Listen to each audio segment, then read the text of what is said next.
Howdy folks, Brian Cusco here at Triple B, and today we've got my good old buddy Mr. Dave Kaufman from Dave Kaufman's Reptile Adventures, Dave Kaufman's Fishing Adventures, Dave Kaufman's Animal Adventures, and soon to be Dave Kaufman's Hairy Adventures. So I hope you guys enjoy what's about to come forth. I think you will. You watch Triple B TV.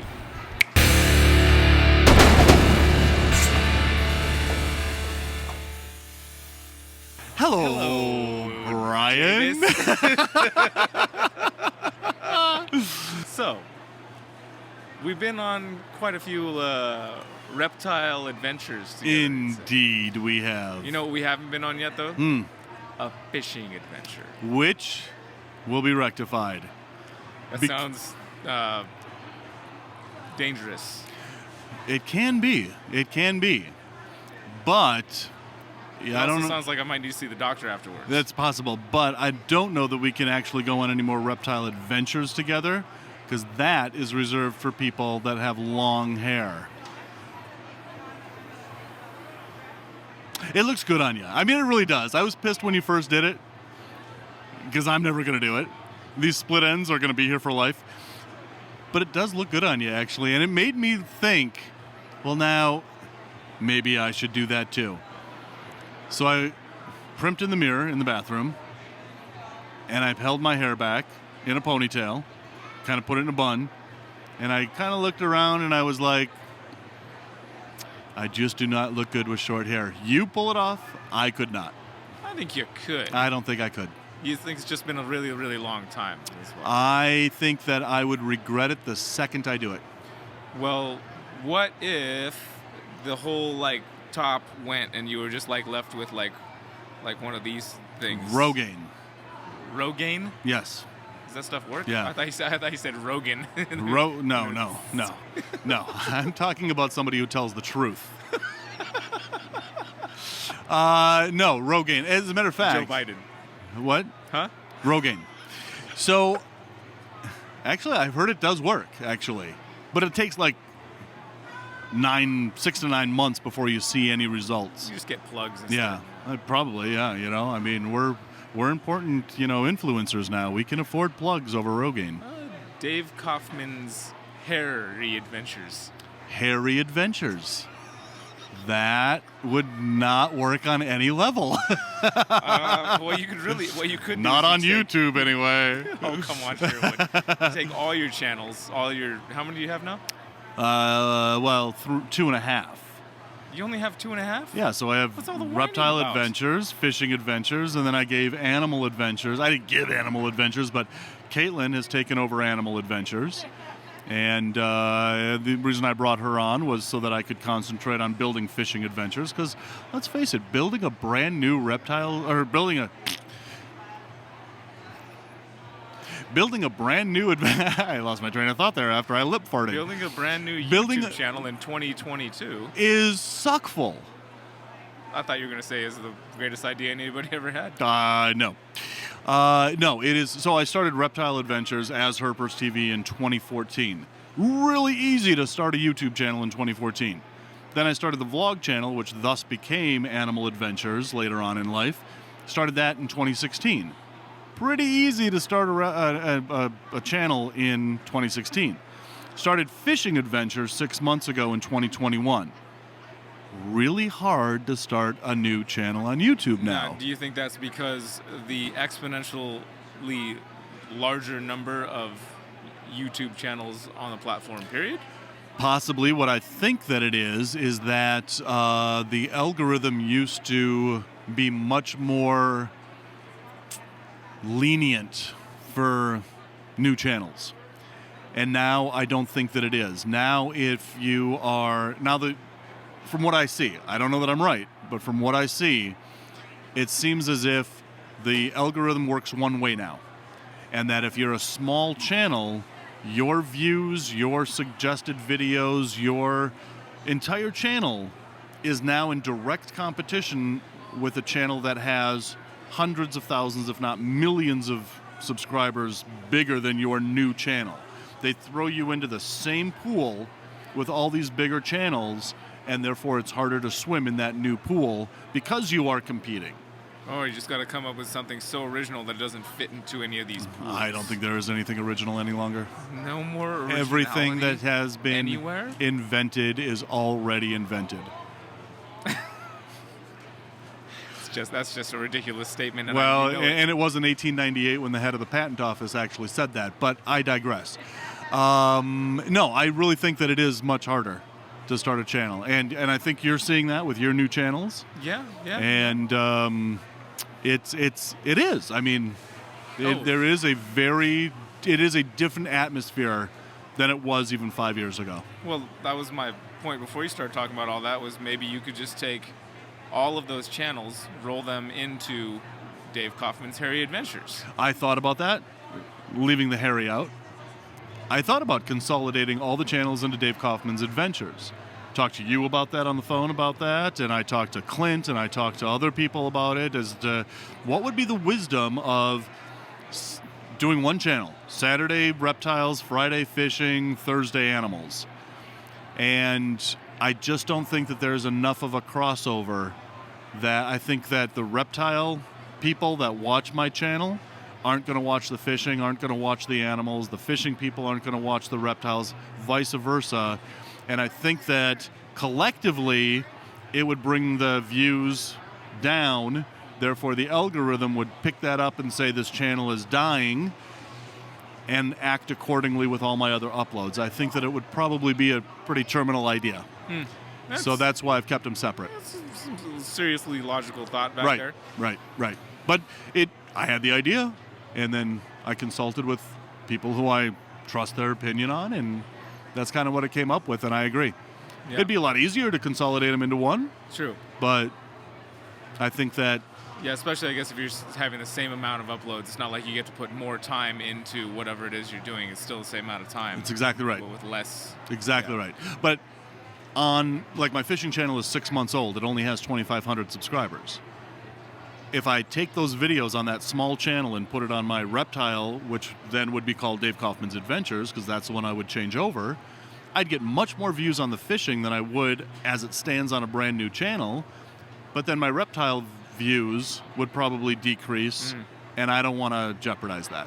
Yeah, that's a good point. Yep. I mean, if you got something focused on the channel, I mean, and I'm very guilty of not adhering to these standards, but if you got something specific, you got a niche thing that you're in, it's like sticking with that. So sticking with the niche, yep. I mean, the best performing YouTube channels out there, I think, are the ones that somebody can just sit there and watch all of the videos. That's exactly right. Yeah. Yep.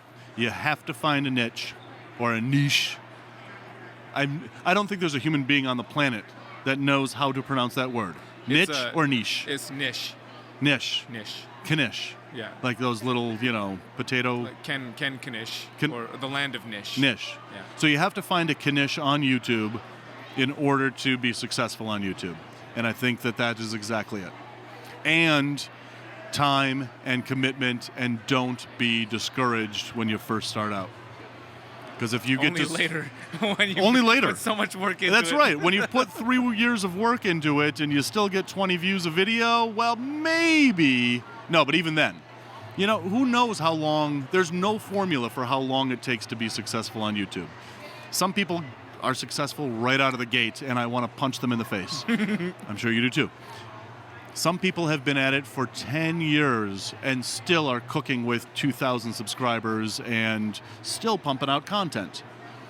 And so there really is no formula as to how to be successful on YouTube. I think it's just got to be good. It's got to be good, and you have to have your passion into it. This is the reason I love your videos. You talk about stuff that I don't really have a personal interest in half the time, but I still watch your videos because it's you, because I'm invested in your online life.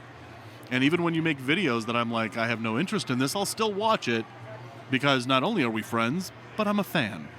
Thanks, Dave. Absolutely. I'm, glad you're paying me to say that, but because, we've got a lot of trip left out here in LA, and I've got a lot of bills to cover, so yeah. No, but seriously, it's about you. It's about the creator. We're invested in your life that guy's life.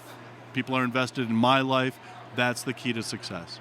And you can't look at it as, I'm going to make videos that hopefully I'm going to get 100,000 views on this and be a really big YouTuber. No.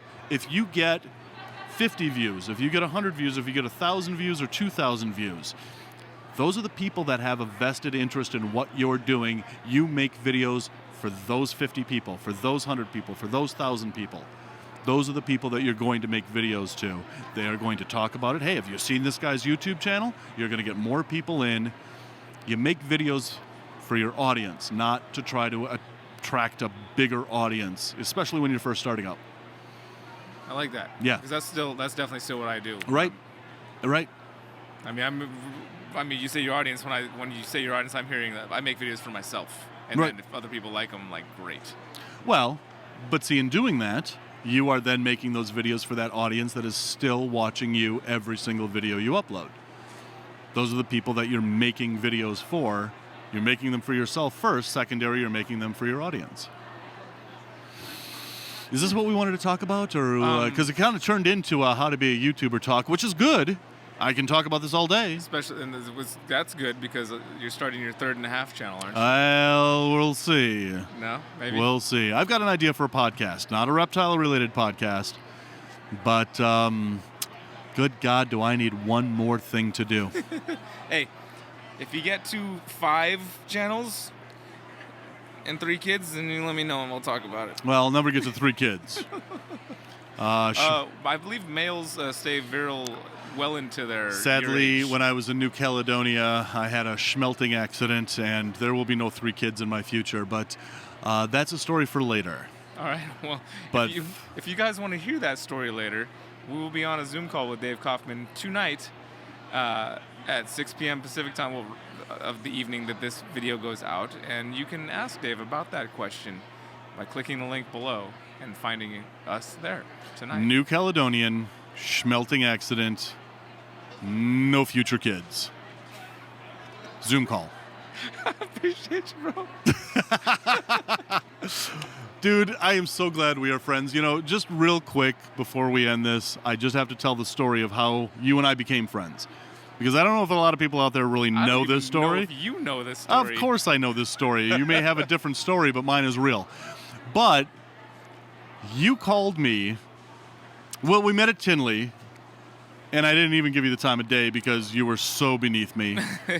Am I correct? Yeah. All right. Brushing your hair in the hallway. Brushing my hair in the hallway, you said nice hair, and I said piss off peon. Peasant. That's exactly it. Yes, that is totally, akin to my personality is to treat people that way. You called me.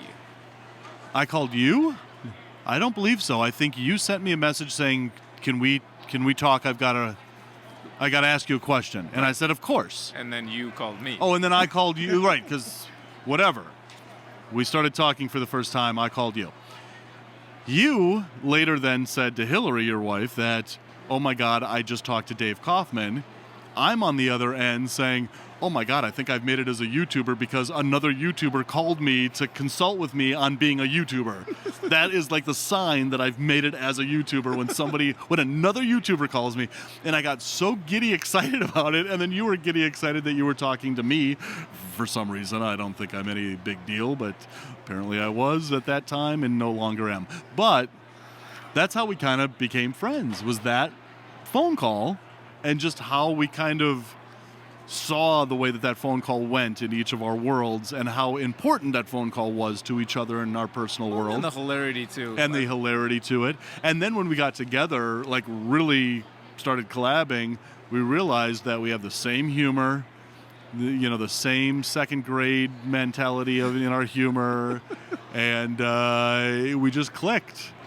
We've been friends ever since, and I hope that there's going to be many more Brian and Dave adventures after this. Yeah, man, it's been some really good adventures, dude. Like, some of the funnest times in my life. I'll go back and play some of those Australia videos. Oh, yeah. And just laugh like I'm... That is so great. I have no idea why God is interfering with our interview here, but I think we were ending anyway, so this guy's get really sappy. He's like, no.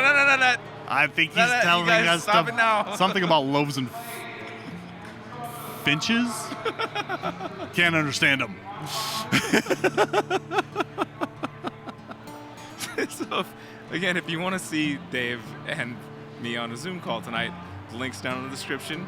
And I'm almost going to guarantee it'll be at least as fun as this was. And maybe you guys can learn a few things about Dave you never knew before. That's usually what happens when we get him into a closed room with out the public. So click the link down below. And thank you guys for watching as always. And we will see you next week right here on Triple B TV. Y'all take care.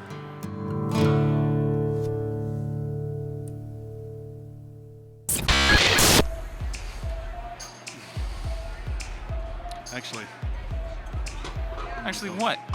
This way, so you don't see how. There. Don't see how what? How there what? I don't know. What are we doing?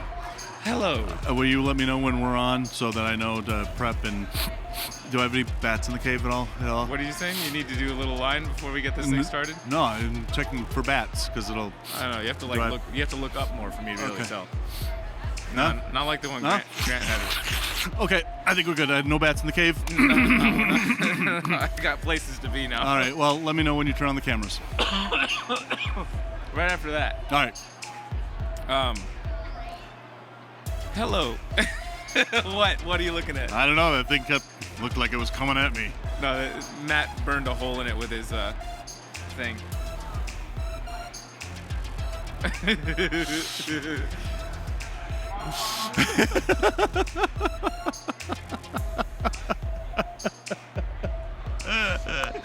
That's perfect. That's perfect. Like that's the end. That's the end. That's perfect. Good night, everybody.